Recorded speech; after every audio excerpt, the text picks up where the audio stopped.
Hi guys, हम आज देखने वाले हैं, देखिएगा थोड़ा सा ध्यान से। ये 10th क्लास का सब्जेक्ट है हिस्ट्री, साइमन कमीशन। ये इंपॉर्टेंट सब्जेक्ट है, ठीक है। साइमन कमीशन, तो समझिएगा ये साइमन कमीशन क्या था, ठीक है।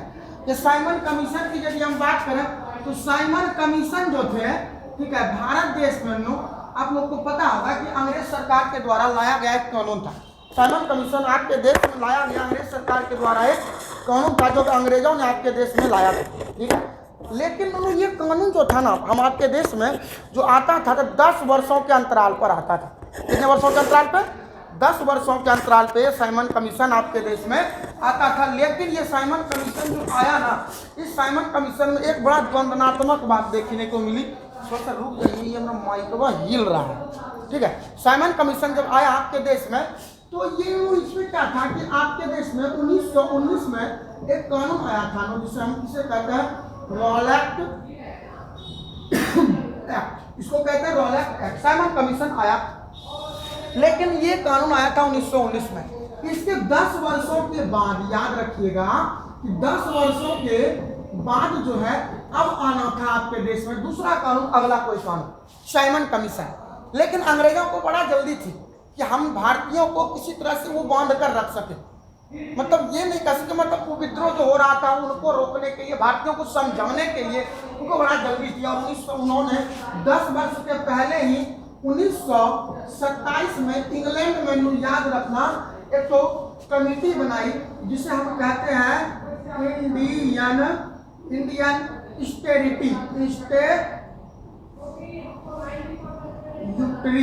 स्टेट्यूटरी एक कमेटी बनाई।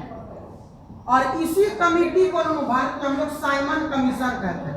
साइमन कमीशन कहते हैं। तो याद रखना, ये कमेटी जो बना 1927 में इंग्लैंड में, इंडियन स्टेट्यूटरी कमेटी, इसी कमेटी को भारत में हम लोग साइमन कमीशन कहते हैं। इसी कमेटी को भारत में क्या कहते हैं? Simon commission.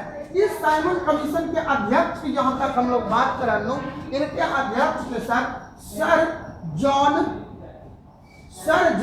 साइमन। इनके अध्यक्ष कौन थे? Sir John Simon. इस बात को याद रखिएगा, इनके अध्यक्ष थे सर जॉन साइमन।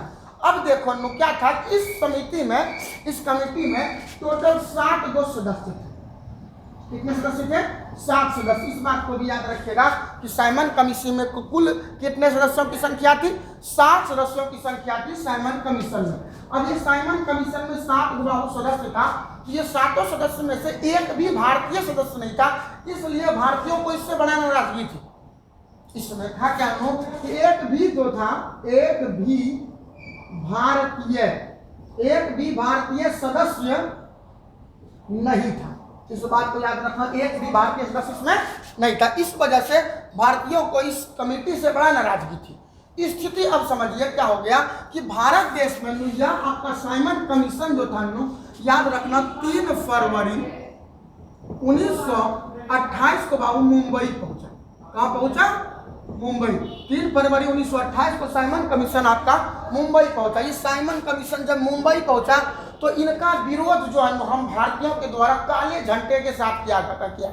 तो याद रखना, इनका विरोध किया गया बहुत पुरजोर। इनका बड़े पैमाने पे विरोध किया गया।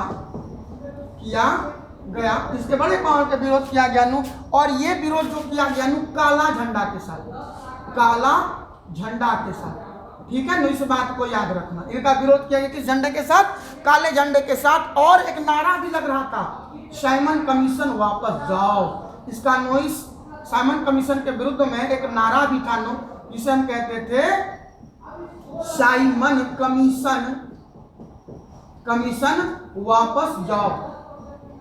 तो याद रखना, साइमन कमीशन वापस जाओ का ये लोग नारा भी लगा रहे थे, ठीक है। यहाँ तक कोई दिक्कत है? ये विरोध किया गया, काला झंडा से नारा लगा दिया, साइमन कमीशन वापस जाओ। विरोध बहुत बड़े पैमाने पर बढ़ रहा था। इसका जो विरोध करने वाले मुख्य नेता थे उनका नाम था लाला लाजपत राय। याद रखना, लाला लाजपत राय बड़े आगे बढ़ के इसका नेतृत्व कर रहा था और आंदोलन थोड़ा सा उग्र होता जा रहा था। अब गलतियां क्या हो गई कि उधर से भैया लाठी चार्ज हो गया, लाठी चार्ज हो गया तो अफड़ा तफड़ी मच गई, कई लोग भीड़ में इतर बितर हो गए, जिस वजह से क्या हो गया, लाला लाजपत राय पे बहुत ज्यादा इनको माथे पर बहुत ज्यादा लाठी का प्रहार किया गया और इतना मारा गया बेचारा ये मरने के तुल्य आ गया। और बताया जाता है, इतिहास में लिखा है कि 4-5 दिन के बाद इस लाला लाजपत राय की मृत्यु हो गई और इनके मृत्यु से पहले लाला लाजपत राय ने कहा था कि मेरे सर पर पड़ा हुआ एक एक लाठी, याद रखना लाला लाजपत राय ने कहा था मेरे सर पर पड़ी हुई एक एक लाठी जो है अंग्रेज सरकार की मेरे सर पर, लिखते हैं सर पर, मेरे सर पर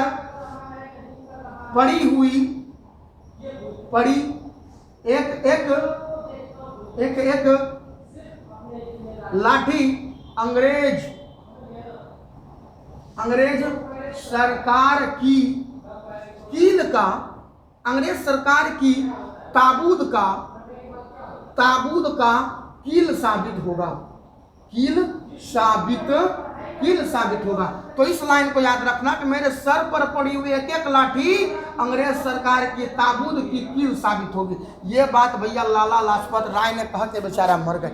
इनकी जब मृत्यु हो गई तो मृत्यु होने के बाद साइमन कमीशन उतना कोई ज़्यादा प्रभावित नहीं हो पाया, लेकिन याद रखना इनका जो विचार था भारत देश में, साइमन कमीशन क्या करने आपके देश में आई थी, याद रखना ये आपके देश में संवैधानिक सुधार पर विचार करने आया था।